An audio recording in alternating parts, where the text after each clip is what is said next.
Picked up this box of Mongol Cavalry from Fireforge Games for use with my Byzantine army. I'm going to be doing some slight conversions. These nomadic steppe peoples look pretty similar no matter what area you're working with. These guys do have stirrups, which might technically preclude them from the more ancient time periods, but if you're not too picky, this will be a good set to pick up.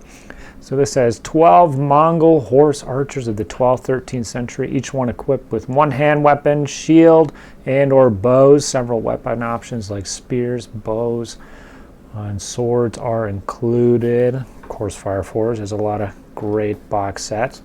So I have seen these ones pretty extensively on the Saga battlefield. So I think I know what I'm in for, but I haven't actually taken a look at the sprues myself. So let's see what we got here.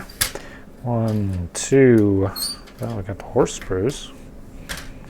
Looks like there's 4 of those. So we've got 3 identical sprues of the riders. So no command sprue separately or anything like that. We've got 4 of these horse sprues. It's pretty cool. And of course, got some bases. Similar. Yeah, these are Renedra bases. So I'm not sure how they get into all these box sets, but we got a gray option here compared to the green. So if you are going to use these with round bases for Saga, you will have to supply those, but otherwise looking good. Okay, let's take a look at the sprue here. So starting off on the bottom here, we've got some pretty cool shields. 1, 2, 3, 4, 5, 6. So that'll be 18 shields for 12 guys. So you're going to end up with some extras. So that is pretty awesome. I'm looking at the arm options now. We've got 1, 2 spear arms. We've got 4 bow arms. So with 4 riders per base, we're going to not have enough spears if that's what we wanted to go for entirely. Now we do have sword arms, actually just 1 sword, no 2, and so you could go for an entire melee equipped unit. And then we have 1 little horn there, little tooty horn, and a standard with 2 options. These little buckety things, I don't know, some kind of rags that they're hanging, another option there. And 4 sets of legs. We do have stirrups on these things. And then 4 torsos, plenty of shooty bow hands with releasing the strings. And then on the bottom we had just some regular fist hands which would go with these shields. And the cool thing is we got plenty of quivers here and actually bows, so even if you wanted to do the melee guys, you would still be able to attach the bows to their horses, so you would be good to go there.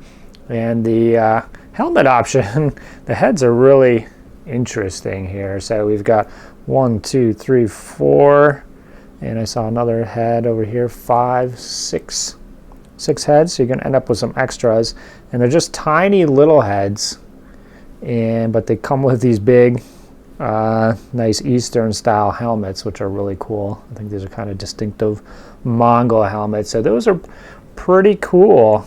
Overall, we're getting some extra goodies here. These are always useful no matter what you're up to.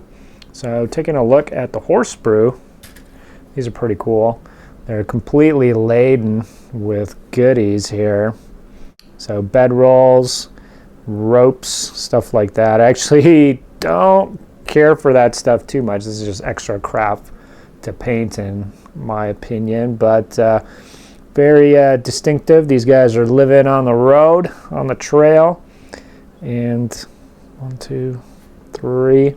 So there's a lot of variation for the horses, but I'm assuming these heads will probably work on any one of these different bodies here. And I'll have to take a look when I get to the assembly phase and see if there's only one match for each of these horses, or if we can mix and match, because that would actually be quite a bit of variety if you could do that. So yeah, I'm gonna take a look at that right now. I'm gonna get one of these guys assembled. I'll compare it to just a few other cav models that I have, and we'll see how it looks. So here he is, all put together.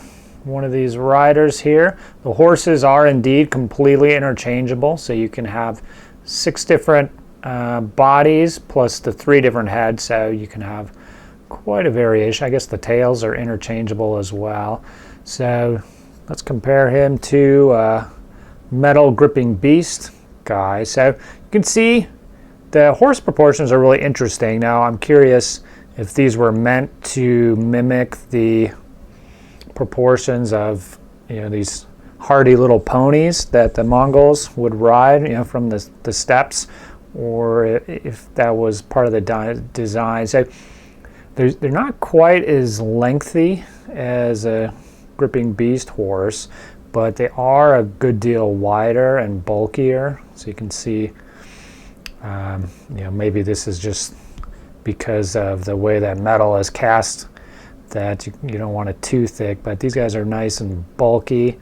The one thing is the horse necks are kind of skinny compared to the bodies.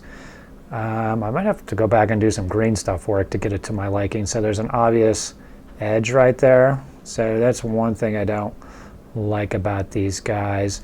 I don't have too many cavalry models, but here he is compared to a Games Workshop. This is a Wild Rider that I painted up, so you can see the difference in length here is really quite obvious. But most of the historicals are in this scale rather than this scale, and even the Games Workshop, the new Age of Sigmar stuff is probably a lot bigger. But as far as the width goes, similar proportions. So it's weird, kind of short and stubby.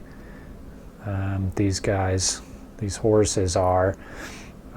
So yeah, those are the horses. The actual riders themselves are really cool. They're really dynamic. So the legs stick out here and they're kind of hunched over. So it really looks like they're shooting. The helmets, I don't know that the separate helmet pieces I'm really a fan of. It kind of sits strangely on those heads, in my opinion. Like, is this wide brim? You think that would be resting on the shoulders, but the heads are really small to accommodate the helmets sitting on top. But no matter how precise that stuff is, I think I would have preferred the helmets molded directly to the heads. The faces really aren't that different to warrant being able to mix and match the helmets with the faces. So it seems kind of a strange decision to me, but after filing this guy down, I can say putting that rider together and working with the plastics I really love. So I definitely recommend these over any metal models you can get out there. And I haven't really seen any figures that are better than these in the metals regardless. So yeah, these are well worth it. And here with some high resolution photos of the sprues. After putting together that first guy, I'm really happy with my purchase. I think this is a solid set. You're getting a pretty decent value, 12 cav for 30 or so bucks. Pretty good. Not the insane value you kind of get with the Gripping Beast infantry kits with like 40 plus guys for the same price. But just the hassle of the horses and the extra weight of the metal horses, I think, makes these plastics even nicer. It's a cool kit. You're going to wind up with a lot of extra shields, heads, swords, and stuff like that. So definitely recommend picking these up. 3 or 4 boxes could suit you well for a Saga Steppe Tribes warband. If you have any questions about these guys, please post a comment below or hit me up on Twitter at WiscoHorndog. Otherwise, I'm going to see you guys next time.